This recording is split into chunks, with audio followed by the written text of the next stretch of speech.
Well, hello, friends. Happy New Year, and welcome to this episode of Test Those Breasts. I am your host, Jamie Vaughn, and today I am so excited that I finally get to interview my new breasty friend, Spencer Moore.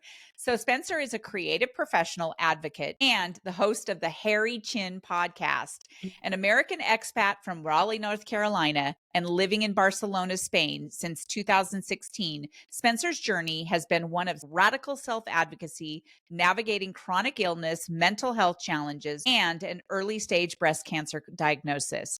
She brings warmth, humor, and authenticity to tough conversations about female health, drawing from personal experience to empower women to reclaim their health and find their voices in a system that often overlooks them.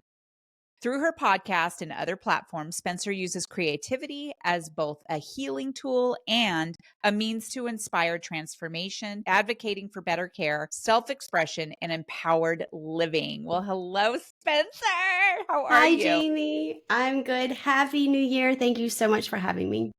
I'm so excited. You and I've had a conversation in the past, and we've, had some scheduling things. We needed to get through the holidays and everything, but I'm super excited for our interview because we actually met through Know Your Lemons and on the Circle, our social platform that we communicate on. My audience knows that I am a Lemonista in Reno, Nevada, and you are also a Lemonista, and you are able to teach breast cancer classes, helping people through how to do an actual proper breast exam. I never knew how to do I knew to feel my boobs and stuff like that, but I never knew the proper way to do it. And you just have been doing such great advocacy work from where you are in Spain.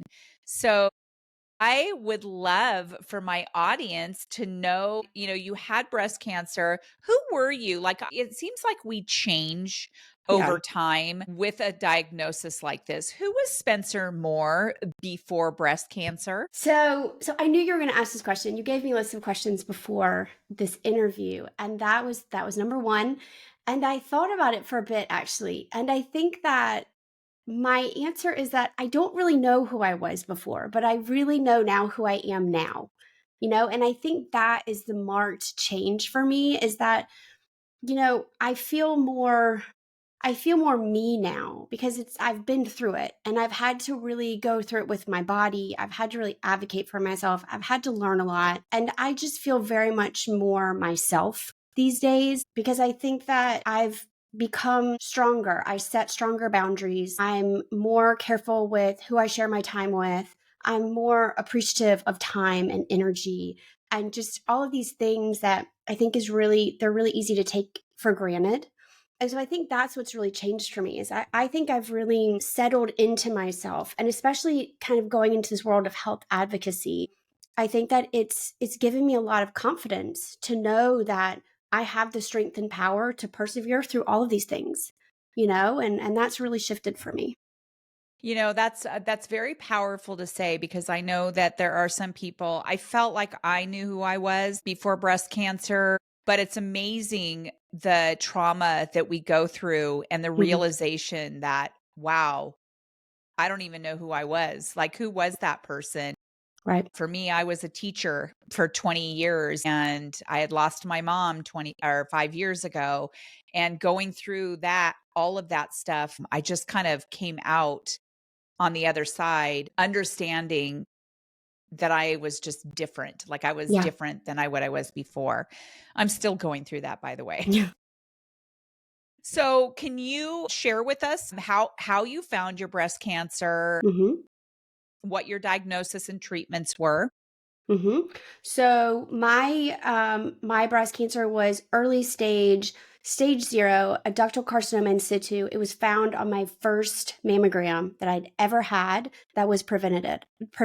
I had no symptoms. I turned 40 in 2023, and the doctor said, okay, let's start screening for breast cancer. So I had my first mammogram, and it came back suspicious. I think that out of there's levels between 0 and 5, and then there's the ABC, and I think it was a 4B, which was, highly suspicious, something like that. And I was shocked. I mean, completely shocked. And I think that's really what kind of shook me through this process is that I just didn't expect it. I've had a lot of health problems throughout my life. I've had chronic problems, kind of more autoimmune issues. And I don't know, cancer hits different. It's very scary, and it kind of makes you feel like you're losing control of your body and your health. And so I was just really, really taken aback. Like, look, I've had autoimmune, I've had thyroid problems and things like that, but you kind of always feel like it's manageable. But then when the cancer word comes up, it's just really scary. So I had the mammogram, then they wanted to do a stereotactic biopsy. I had two of them because the first one was quite traumatic for me because it was in a chair sitting up. And the stereotactic biopsy, it's where they kind of prod you like a turkey. They put a big needle in, and they with the vacuum, and they put a marker in. And the first biopsy that I had scheduled was actually in an upright chair. So I saw everything and I fainted. And they did it 3 times and I fainted each time. They kept trying to do it again and again. And I finally said, like, I can't do this. And they said, look, we're going to have to reschedule and put you on a prone table where you're laying on your stomach and you're laying face down, and they do it that way. And that one was successful. But that started the whole kind of journey. It was challenging. It was stressful. I was then diagnosed with from the stereotactic biopsy, diagnosed it with hormone positive ductal carcinoma in situ. It was estrogen and progesterone positive, 90% both. It was HER2 negative, which was positive. And so they put me on tamoxifen. They started me on tamoxifen as soon as those results came back. And then I had the lumpectomy. And then a few weeks after that, I did 3 weeks of radiation. Okay. So I had HER2 positive, ERPR negative. Mm-hmm. Yeah, completely. And I do want to talk about that, with the Sure. whole, that yours was positive. Like, where Mm-hmm. did that come from? So I was told about a year and a half ago that a lot of women, and this may or may not be true. I was seeing a functional health doctor who Mm-hmm. actually is incredibly well versed, very well educated. He's constantly learning and learning about birth control pills. Mm-hmm.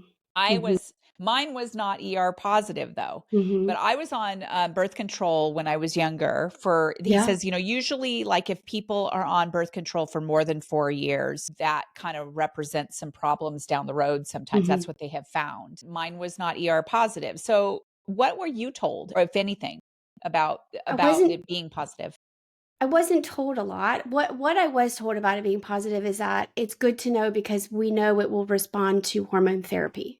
That's what the main thing is. They said, look, they do a test called a Ki-67, which is the speed of which the tumors are replicating, and mine was like 10%. It was lower than 20%, and that's really positive because that means it's a slow growing tumor or carcinoma.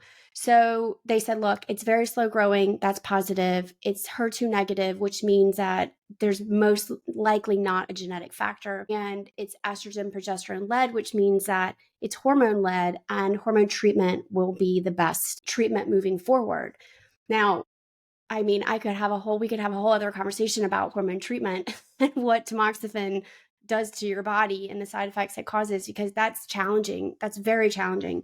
But I wasn't really told a lot about where the hormone positivity could have come from, right? I have read a lot about birth controls. I did take birth control for years. I actually went off birth control in my early fees because my body was just not having it. It would not settle into one. I was changing and going from one to another because I just kept having breakthrough bleeding, and I would have a period for 3 weeks, and then I wouldn't get it for 4 months, and it wasn't working for my body. So I just ended up coming off of it, which I'm actually glad I did. That was at least, I don't know, I guess I said 8 years ago, maybe longer, that I went off in my early 30s. But I do know that there are a lot of factors that they're kind of correlating now. Right. Yeah. When I was I want to say I was probably mid 40s, Mhm. maybe a little bit younger, I had the ablation surgery where they scrape the uterine wall so you don't have any more periods. And Oh, wow. I never wanted to have bear my own children. Yeah. So I Sure. already knew this is why I was on the pill and Yeah. other birth controls. But then I was like, I'm done with these periods. I Mhm. was having, terrible pains and all of that. So we finally did that. And then ultimately, I had my uterus taken out because it created this, it had a hematoma Oh, on my wow. uterus. And so they had to take it out.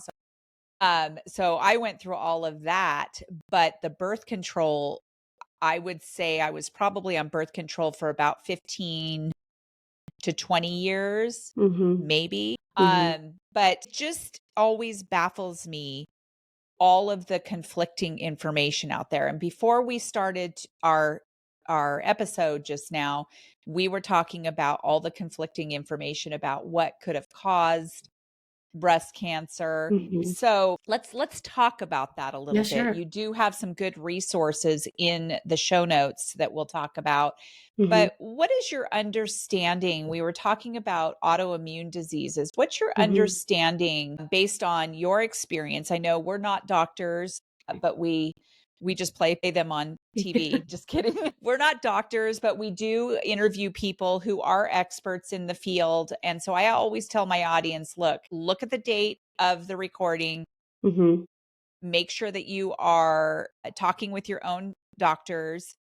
But what is your understanding? What have you learned over the years as to what might be causing seriously like this epidemic? Because there is someone, diagnosed daily, like many people diagnosed daily. Yeah. What is happening? Yeah. Yeah, it's so interesting because in talking to, my podcast I talk to mostly female interviewers, and you'll be on the podcast soon, which I'm so excited. We have that interview coming up. But I mostly talk to women, I mostly talk to experts in their field, and I've learned that the body is so complex. I think that we want to put it down to like this plus this equals this, and it's just not always that way.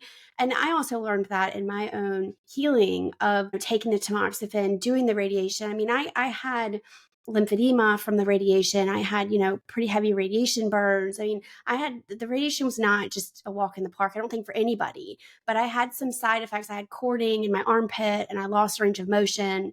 Every body is going to be a different individual and have a different reaction to all these things.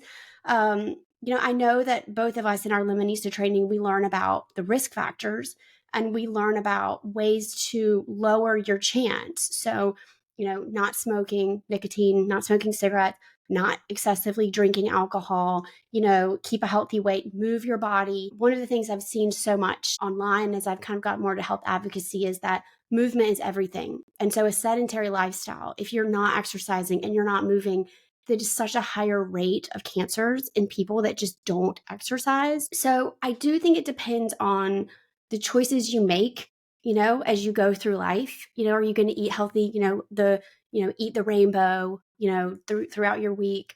Are you going to move? Are you going to hydrate, drink a lot of water? I also think that there's a lot of factors that are more difficult to control. And I've had two interviews now with a woman she calls herself a low tox pharmacist. She had started her career, and her career has been in geriatric pharmacy, but her mother was diagnosed with a late stage cancer and passed away very quickly. And it was just very traumatic. And she lost her mom, and she really started learning about environmental causes of cancer through that process. And now her whole platform is teaching people how to lower their toxic exposure in their lives. And she'll be tagged in the show notes. Her name's Amy Enos. And I really love what she's doing and she's sharing, because we live in a world now where we cannot control our toxic exposure. It will happen regardless of what we do, because the air quality and their microplastics and the pollution and the ingredients that are in so many common things that we use. But there are ways that you can educate yourself to lower the exposure. And I think that it's very important for women to learn about that. I think it can be very overwhelming. And Amy and I talked about that in some of our episodes, of that this is a lifestyle change. It's also a mindset shift for a lot of people to Mhm. realize that perhaps the coffee creamer that I've been using for 15 years that I love so much is actually full of really crappy ingredients Yeah. that when you add all of those in a bucket, considering the makeup and the beauty products and the shampoos and the lotions and all these other things, the bucket overflows so easily. And I think that's a really important conversation for people to have is how healthy really is my lifestyle? Right. Because I thought I was healthy Yeah. before breast cancer. I've always, Yeah. I've always, moved my body, ate right. I mean, there were times where I did not eat right, obviously. A lot of times, I'm sure. We kinda go through these lulls Yeah. sometimes, or when I was a teenager, or even in my 20s, I was a social smoker, Yeah. I was Ew! also. Like, I Yeah. look back on that, it's like, "What the fuck was I doing?" I don't even like, seriously, I don't even know. I look I back know. and think but I understand it, like, that was what we did, and I grew up in a family of drinkers, and so that Yeah. was just all we've known, like, my parents would take us to wineries, we would, Yeah. and so I know that a lot of my life, I was not putting good things in my body. But my mom never really moved her body, and she never really ate right. She did, but Mhm. she didn't. But she was never a Yeah. smoker, but she certainly was a drinker. But she ended up dying of congestive heart failure, and I Yeah. know that that can be genetic. And I obviously need to look out that for myself. My brothers have never had a serious illness. My dad had a valve repair, but I'm the one who has had the cancer. Mhm. Yeah. I'm the one. And they could say, oh, it's because you smoked, or it's because you this, or because you put makeup on, because whatever. But when I got the words, you have cancer, people were pretty surprised when I came out because I'm like a Mhm. big blabbermouth. I came out on social media. Hey, I have breast Yeah. cancer. Yeah. People were really shocked because I had just lost like 33 pounds a year and a Mhm. half prior because I got myself up to a weight that I'd never been at before. Yeah, And sure. that started during COVID, of course. We were drinking and eating our way through COVID, me and my husband. But I lost the weight and I was feeling so good and I was looking good. I felt good about myself, in other Yeah. words. And so people were really surprised. They're like, oh my God, but Jamie, you're so healthy. And Mhm. it turns out that apparently healthy people can get cancer too. That's first. Of course. And so you're right. Like, we can't control what is happening environmentally as far as what's being put in our body. So I love the fact that you have this resource that can kind of help us, with risk factors and what we can do with our life, what we can control, in Yeah. other words. Yeah. So, yeah. Yeah, and I think it's important, even if you do try and control everything, which is just literally impossible, and you might just make yourself sick from trying to control everything, it still might not eliminate the fact that you could get cancer. I mean, it's like I said, our bodies are so complex, and I think that the bottom line of this is to just do the best you can, because you can easily, spin yourself into just a complete tizzy trying to control all these factors, and health is a scary thing. And I think people who have been diagnosed with cancer and things, you realize how fragile it can be, right? And then there's kind of this fear of if it could come back. And it's just it's hard. And so I do think that there's a level of just acceptance of saying, like, I'm doing the best that I can. What comes will come, and there's nothing that I can really do about it. I mean, look, Right. don't smoke packs of cigarettes a day, maybe. I mean, maybe there's Or some one. choices that you can make. But it's not to say that, look, I was a smoker in the past. I was a heavier drinker in the past than I am now. Do I think that those choices got me where I am today? Maybe, maybe not. There's just no way to tell. But I do know that I am intentionally making better choices for my health now. Oh, and that's just all any of us can do, I think. Well, and I think a really good point to make also is that it's really, so if people might have this mindset of, well, shit, if I'm healthy, if I do all these things and I still might get cancer, then might as well just do all these unhealthy things. That's not true. And the reason is because the healthier your body is, the better you will be able to move through the treatments and survive this breast cancer, because I just feel like because my body was healthy at that time, I was able to move through the treatments and the surgery and all of that and heal better Mhm. just because of that. So that's enough, I Absolutely. think, just to make sure that you're healthy. Yeah, Absolutely. It's tons. Yeah, it's very empowering. And I think that's the thing, that's also shifted for me since before this is that I feel very empowered now to make good choices for myself and for my body. And I think that a lot of times as women, we can really kind of like treat ourselves quite poorly in terms of like taking care of everybody else and not taking care of ourselves and putting other people first, or, having a pretty harsh inner critic.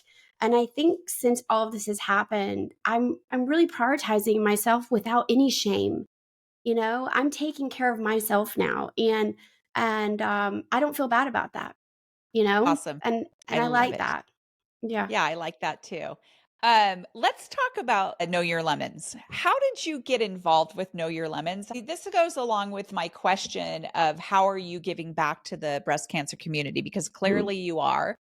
With your Mhm. podcast, with Know Your Lemons. Tell me about how you came about Know Your Lemons and how you became a partner with them. I found them online. I think that it was one day. I think I was doing that radiation. It was when I was doing my radiation sessions, which was the end of 23 in December. And I found them online. Now look, they had a really big viral photo of the 12 signs of breast cancer that's been seen by like a billion people. But actually that didn't catch me. I was Googling information, and I think that's also really important to understand that finding your tribe, finding people that are going through similar things and connecting with them is so important during things like this. I know Your Lemons really kind of became my tribe in that way. I'm so grateful for so many reasons why that I found them. But I think I was Googling about radiation side effects and symptoms, and something came up about them. And I went into just a rabbit hole of their website and downloaded the app, started kind of learning about the process of the breast cancer treatment. And then it said, volunteer for us. I think there was like something that said volunteer for us. And I was like, oh, I'm in 100%. I would love to volunteer. Um, and that really started this whole path for me of health advocacy. I became a Lemonista. And then I also am kind of, I think now it's like a social media ambassador or something like that they call it. Yes. And I dove in it, and it just feels so good because, I interviewed Corinne, the founder. I believe you've interviewed her as well. Yes, Yeah, she's wonderful. And she her is. story is really beautiful about how she founded the organization.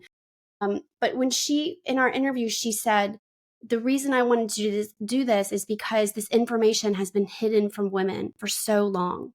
It's available, but it's been hidden. And she wanted to create a platform where women could be so easily educated. And that just really hit me. And I really believe that it takes a village to get through life. It really does. And so that has just propelled me into health advocacy of sharing this information so people can learn easily. Yeah, I love that. Yeah, she was a great interview, and I was so inspired by her reasoning because I really Mhm. wanted to know. She had two grandmothers who passed away of breast Yes. cancer. One she had never met, I think, and then her childhood best friend died of breast cancer, and At a she was young like, age. I got to do something about this." So Yeah. I just really resonated with that. They fell on my lap. I don't even remember. I saw them on Instagram or Hmm. something like that, and I started following them, and I was so drawn to the Yeah. lemons, Yeah. and the visual of the 12 signs of breast cancer using lemons, and I Hmm. thought, "How clever. That's really cool." So I started actually sharing their stuff just because I'm a sharer. Yeah. I am one of those people, and this is who I was before breast cancer too. I have always been one of those people who wants to uplift other people. I have always shared their businesses. I've very much a referral based type person. So share everyone's posts. If it resonates with me and I feel that it's really cool and I want to elevate them, I share that. I share it all the time, even if they don't even know me. And that's what I was doing with Know Your Lemons. But I had never really looked deeply into everything that they had to offer until one day I was I don't know, maybe I was sick or something. It was back in October, early October, maybe late September, early October. And I was just kind of milling around on their website and I saw the volunteer thing too. And it Mm-hmm. said, hey, you can go through a course to become a lemonista. And I thought, that's right up my alley because Test Those Breasts, it's just, I don't make any money. It's a nonprofit now, but I don't Mm-hmm. like make money off of my nonprofit. I use the money to pay for platforms like what we're recording on right now and editing and advertising and all of those. So I never take money from breast cancer survivors and I never will. And I really aligned with what Know Your Lemons does because I've just wanted to bring awareness to people and not just people, obviously, who've had breast cancer, but more importantly, those who've never had breast cancer. Yeah. And I have had someone ask me one time, why are you trying to focus on people who've never had breast cancer? It's not even on their radar. And I go, that's why. That's the problem. That's why. Yeah. Because and one thing that I learned through Know Your Lemons and through what you're nailing it on the head is that the best fight against breast cancer is prevention, is to just not get it in the first place. And like I said before, there's so much control that you have in that, but there are ways, there are preventative measures that can be taken. And it's very important to just know that, right? Yes. Yeah. And I love all of the paraphernalia you can get, I know. all of the products you can get. It's I don't know. true. Do you call that paraphernalia or is that drug related? The goodies, the goodies. All of the goodies. That's right. There are. So I have taught my first breast cancer class to 47 Okay. men and women. It's lovely. It's perfect. And I used these lemons. So, just to the audience, if you don't know, these lemons, you can actually feel a lump in there. And I think that's Mm-hmm. so important because I had Mm-hmm. never felt a lump in my breast until I went in for my mammogram and I had a lump and I certainly felt it. And if you wouldn't, I felt like this. Yeah. Yeah. It's a And I had seed. never felt it, right? So I handed these lemons out to the audience and people were very intrigued with them. Yeah. And one of the guys in there said, Jamie, you really have to squeeze hard to actually feel that lump in there. And I said, yes. Most people do not know how to do a proper breast exam Mm-hmm. all over into your lymph nodes, into your neck, into your breast and pressing, to find it. And so that was a good observation on his part. And what I found was that my class that I taught to these 47 men and women, and they were older, and some people had known people with breast cancer, some people had Mm-hmm. had breast cancer, learned so much. They came up to me after the class and said, Jamie, thank you so much because there are so many things that I did not know. Mm-hmm. And I felt that way. I knew a lot about breast cancer before I was diagnosed, but it was amazing how many things I didn't know that I'm Yeah. still learning to this day. So I have a specific statistic in mind that shocked me when I did my Lemonista training. And I'm wondering what was the biggest shock for you when you trained as a Lemonista? Like something that you just had no idea about when you were learning about teaching breast I cancer education. think that there was either like 9% of people do breast exams. It was either 2% or 9%. Wow. The I low don't remember the number. percentage, the low percentage of people who actually do breast exams Sure. Yeah. I don't remember that. or For even me, know how. it was a similar number, but mine was that 8 to 10% of breast cancers are genetic. Blew my mind. Oh, I that blew always my mind thought too. that breast cancer was genetic. I mean, Yes. it's like because every time you go to a doctor, they say, "Do you have breast cancer in your family?" That's like one of the top questions they ask you. So the fact that over 90%, and that number is changing dramatically actually over the past years, over 90% probably is environmental. Yeah. That blew my mind. Yeah. Right. That blew my mind too. And so Yeah. I want a do-over. That blew my mind. I was so shocked because I too have always thought to myself that it was genetic. Now, I will tell you that one of my friends got breast cancer a couple of years prior, maybe a few years prior. And I Mhm. will never forget when she told me that her doctor said, and let me back up a little bit. I've had 2 lumpectomies in the past 10 years. They were benign, but Mhm. I've always been really good at going and getting my Sure. mammograms and screenings, and I knew that I had dense breast tissue. I knew all those. But and I was scared when I got the lumpectomy and all of that. My friend told me that her doctor said, "It's not a matter of if you're going to get breast cancer, it's a matter of when." Hmm. That blew me away, and that always stuck with me. So when I Mhm. was diagnosed, yes, I was shocked and crazed, Mhm. but I wasn't, part of me was not surprised. Mhm. It's not like I never had lumps before, because I did. Obviously, I had lumpectomies. It was a matter of when one of those lumps was going to be cancerous.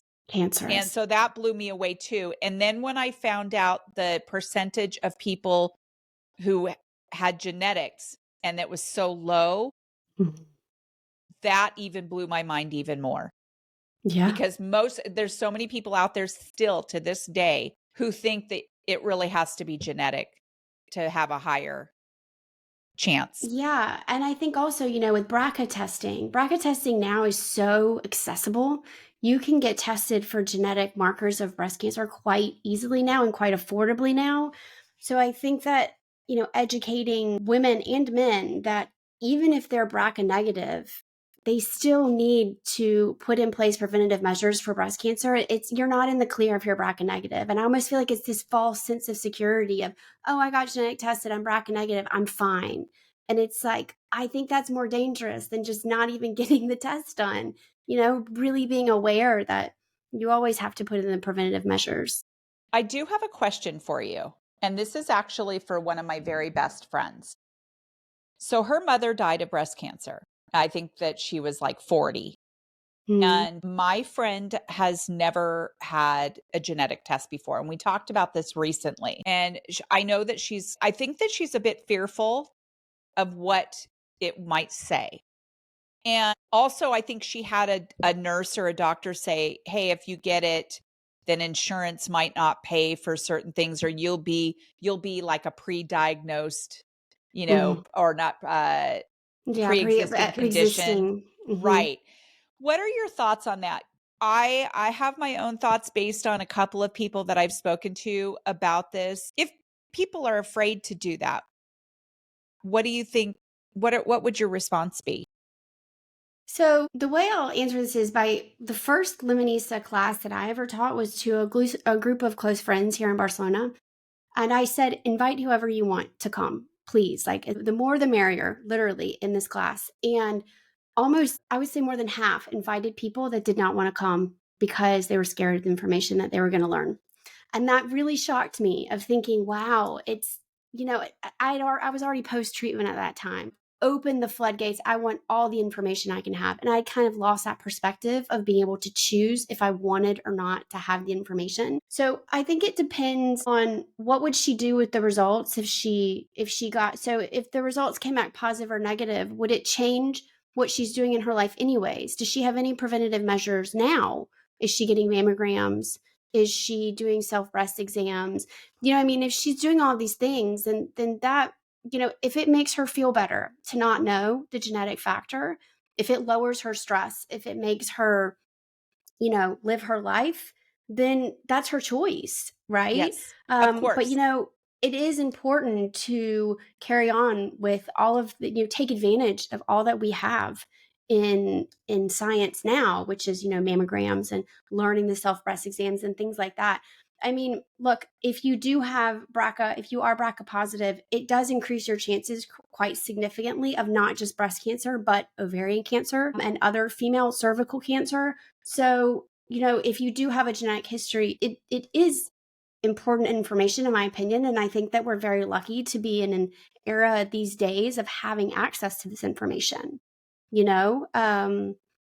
It's challenging. I can understand that it would be very hard to make that choice. I completely agree. And it's almost like a person who does find out that they have it in their family and decide to go and be a previvor of how we call them, a previvor, where they Right. get the mastectomy and all that stuff.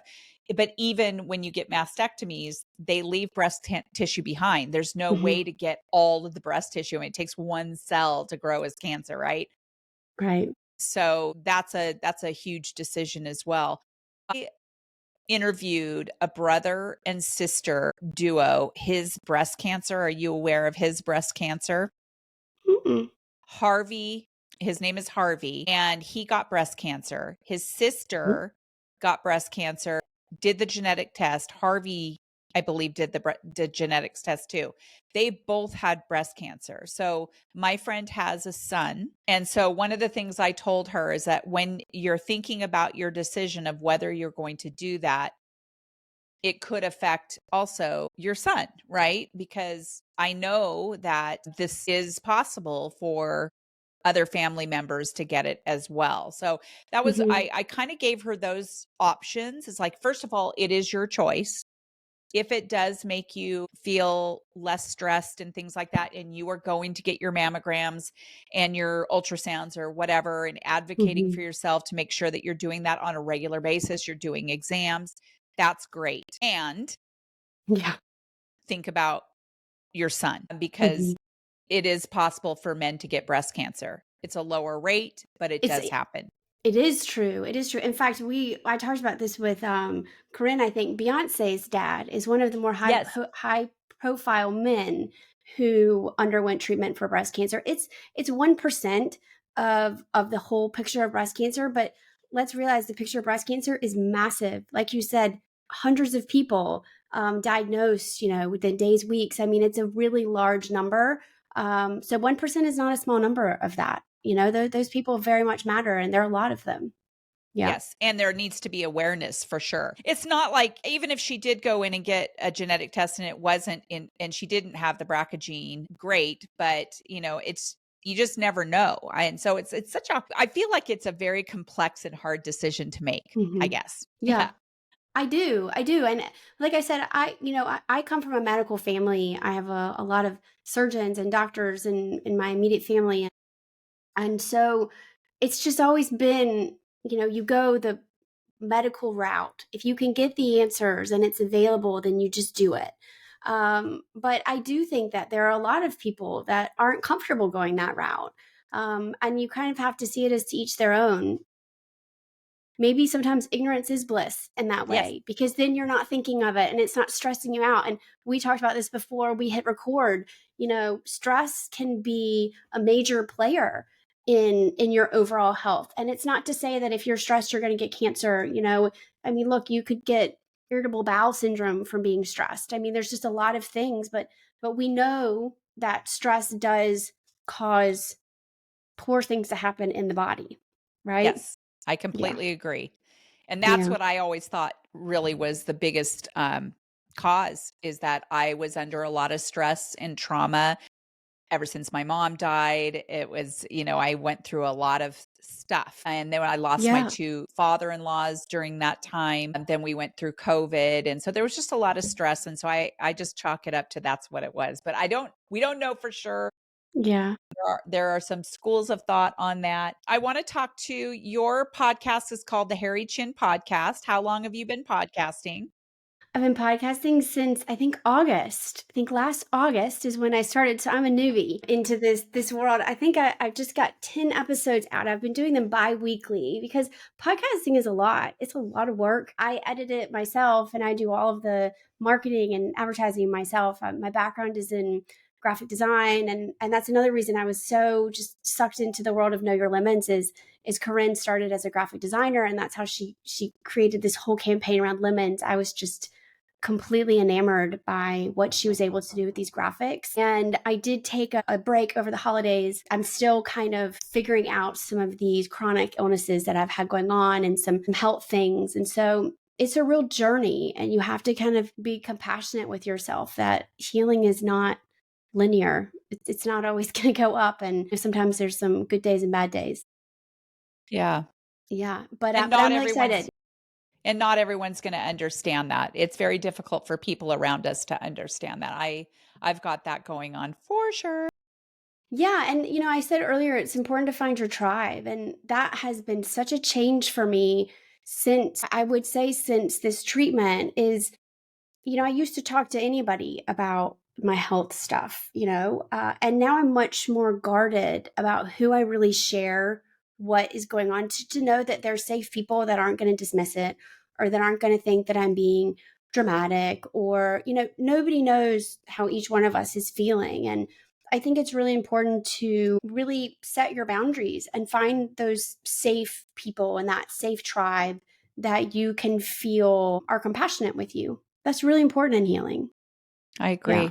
That's Yeah. such great advice. Well, podcasting is fun. It It is a is. lot of work. I've had people edit mine before, and then I know how to edit. So right now I'm editing my own. But it does take a lot of work. But what I do find is that it's very healing for me because I get to talk to people like you. And so every time I close my computer after an interview, I'm like, "Oh my god, I'm blown away. I learned so much more from this Yeah. person," right? So, I just am so glad, and I love where did the hairy chin come from? I'm so curious. So when I was a teenager, I was diagnosed with polycystic ovarian syndrome. I think I was 18 when I was diagnosed, and I had a lot of, my periods have been really irregular and hard. And one of the lovely side effects of PCOS is extra body hair on your body, normally on your stomach, on your face, and on your chin. And the hairy chin, it's been funny for me. Now I'm 41, I'll be 42 in March, and a lot of my friends around this age are starting to get chin hairs. I've had them since I was 18. I remember my first chin hair was found by a girl in the high school bathroom, and she thought that it was like a hair, that had fallen off my head, and she went to pull it and it was attached. And she said, "Oh my gosh, you have a chin hair." And I was mortified. Oh, I was 18 in the senior girls' bathroom, mortified. Look, there was no controlling it. My body, it carries a lot of progesterone, and my hormone, testosterone. My hormones are a little off. They've always been that way. But I always remembered that story, that experience. And I just thought, look, if I'm going to talk about female health, I'm going to talk about the real female health, yeah.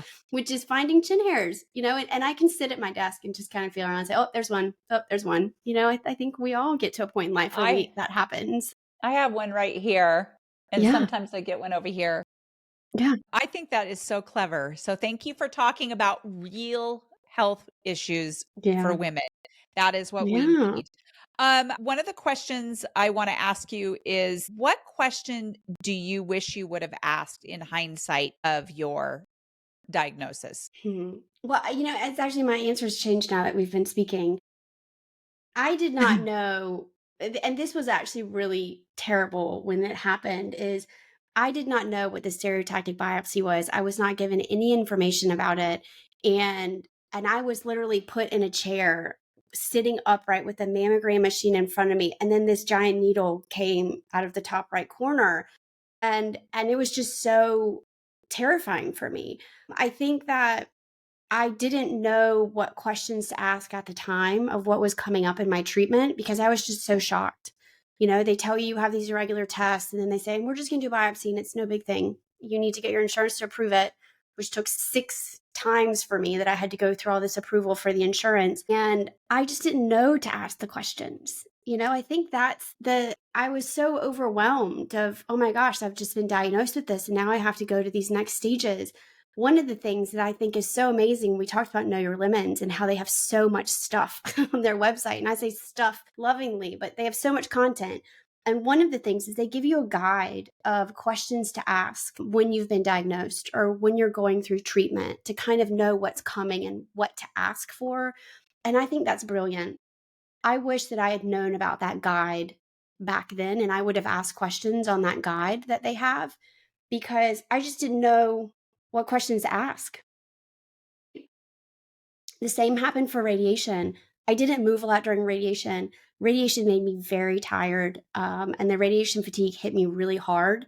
And I wish that I had asked more questions about what was going to happen to my body during and after the radiation. I got a lot of swelling in my armpit. Like I said, I had cording, which limited my range of motion. So I just don't feel like I asked a lot of things. But I think it was because I was just overwhelmed. Yeah. Yeah. And that's why it's really important, obviously, to take someone with you if you can so that they can help you through that overwhelming feeling. That was my husband for me. So Hmm. I know that people just need to take somebody so that they can help you with those questions. And that's another reason that it's important to plug yourself into the community because the people in the community are going to be able to help you with those questions. So, like on testtosebreasts.org, I have a resource page. Hmm. And that is where I put all the resources. So, like, for example, I will be putting the Harry Chin podcast on my resource page. Thank you. I will be putting any of this other stuff on here in like the Know Your Lemons is already on there. Right. The Know Your Lemons app is on there. The free app. For those people Hmm. who don't know, there's a free Know Your Lemons app that actually remind you of when to do your breast exams. Just has all of this information on there that is very helpful in educating you about breast cancer and what to look Hmm. for and some of the myths about breast cancer. I will definitely be wanting to reach out to Amy Enos as well because I Hmm. think that I would love to have her on this podcast to She's talk so about this stuff. wonderful. I will put her stuff on there. So these are all free resources that I curate and put on that website. So, questions to ask when you go and talk to your oncologist for the Yeah. first time. I've interviewed Dr. Tiffany Troso from New York, who I have her information on the resources about what things to bring to your first, you know, Hmm. appointment with your oncologist. Right. So, the work that we do I know is so incredibly important. And I'm just grateful that you are out there doing your thing and we are able to collaborate together. Is there any piece of advice that you would actually give to someone who's never been diagnosed with breast cancer? My piece of advice is, I mean, my biggest thing that I say is that knowledge isn't powerful, it's empowering. It really does kind of teach you about yourself and what works for you and for you as an individual. So I would just say educate yourself as much as you can. And even if it's not, if you don't have a family history, or if you do have a family history, or if you've been diagnosed or you're scared about being diagnosed, knowledge is so powerful in that way that it can empower you to feel better, feel more confident. That first Know Your Lemon session I talked about with my close friends here, they all left saying, I feel so empowered about my body and about my breasts and about knowing what to do now. I think that, and Corinne says this in the interview I did with her, is that when there's a gap of knowledge, fear normally fills that space. And so if you can educate yourself and fill in that gap, you normally aren't so afraid. And I find that so empowering, especially as a woman, because I really do feel that a lot of this information is just not front and center as it should be. And so I'm so grateful to have met you through Know Your Lemons, to be able to collaborate like we are and be on each other's podcasts and build each other up. It's for such a greater good, you know? And so I feel like it's just a really beautiful thing. The more you can know, the better I think things will be. I really believe that. I do too. And on the flip side, making sure that you're not going down the rabbit hole of Googling things too much. That is one piece of advice that someone, my real good friend, another good friend who had breast cancer, Yeah. she says, I'm going to give you one piece of advice. Don't Google stuff. Don't go down the rabbit hole of Googling. Make sure that you are communicating with people in your community, in the breast cancer community, so that you're not so overwhelmed and get so fearful because of that vast information. Because there's a lot of false information out there too, right? There are Yeah. people telling you that you shouldn't do this, shouldn't do that, shouldn't do this when it's totally not even, that's not the correct information to have. So know your lemons, I believe, Yeah. is one of the best resources out there. I'm just so grateful also that we get to talk to each other and that you were on my podcast. And I have a feeling we're going to be working and doing some other things in the future. So, I love it. Yeah. Spencer, I thank think it's you. great. Thank you so much for having me. This has been so much fun. And it's something that we're both so aligned with. And we're both so passionate about this. And it's nice to talk to somebody that shares that same passion. It's been wonderful. Thank you. For sure. And let's show our mugs. That's So right. I have this one. I love your mug too. And it's so funny Thank because you. my husband and I just went to Costa Rica last year and this year. And we stay in a place, a little town called Jaco, and it's a little Mhm. surf town. And there is a restaurant there called Lemon Zest. Oh, I love it. Oh, And that's so nice. I was sure to take a picture, and I've got to put it on Yeah, the circle of all of us standing in front of the sign that says lemon zest on it because I thought it was so perfect. I Seeing love it. lemons out in nature. I know, and I see them now all the time. I I ran know. into a woman in the street here in Barcelona wearing a lemon outfit, and I stopped her and I said, like, "Oh my gosh, where did you get this?" It's just they're everywhere now, but we're just very aware. They're in Yes, our we are. alignment. We are very aware. Well, Yeah. listen, Spencer, this has been so great. I know it's a little bit late. Well, what is it? 7 o'clock your time? Yeah, it's dinner Now? time. Yeah. It's dinner time. Okay, well, it is morning my time. I'm gonna go take my Yeah. dogs for a walk, and so I Enjoy just it. thank you once again for being on this episode of Test Those Breasts, and I look forward to being on the Harry Chin podcast. That's right. And to my audience, thank you so much again for joining us in this new year of 2025. I really hope that you can head over to your favorite platform and rate and review this podcast. It really does make a difference. It gets it out there to so many more people. And we will see you on the next episode of Test Those Breasts. Bye for now.